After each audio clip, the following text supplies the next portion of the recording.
Flash theatre TV நேயர்களுக்கு அன்பு வணக்கங்கள். பிரபுதேவாவை ஹீரோவாக வைத்து ஏற்கனவே 2 படங்கள் இயக்கி வெற்றி பெற்றவர் டைரக்டர் சக்தி சிதம்பரம். இப்போது மீண்டும் அவர்களது காம்பினேஷனில் வந்திருக்கும் படம் ஜாலியோ ஜிம்கானா என்ற துள்ளல் டைட்டிலுடன் இந்த படம் வந்திருக்கிறது.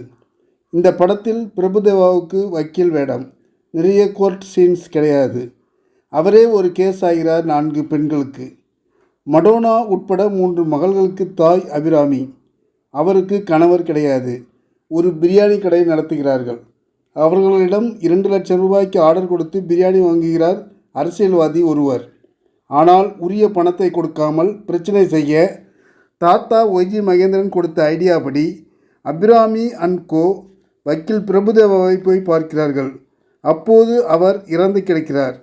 பழி தங்கள் மீது விடுமோ என்று பிரபுதேவாவை உயிர் உள்ளவர் போல வெளியே அழைத்து வருகின்றனர்.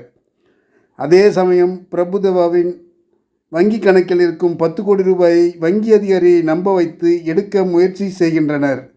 படம் முழுக்க பிணம் பிரபுதேவாவை வைத்துக்கொண்டு மற்றவர்கள் என்ட்ரி ஆகி அடிக்கும் லூட்டிதான் கதை. இறுதியில் அவர்கள் அந்த சிக்கலிலிருந்து தப்பினார்களா இல்லையா என்பதை காமெடியாக சொல்லியிருக்கிறார் இயக்குனர்.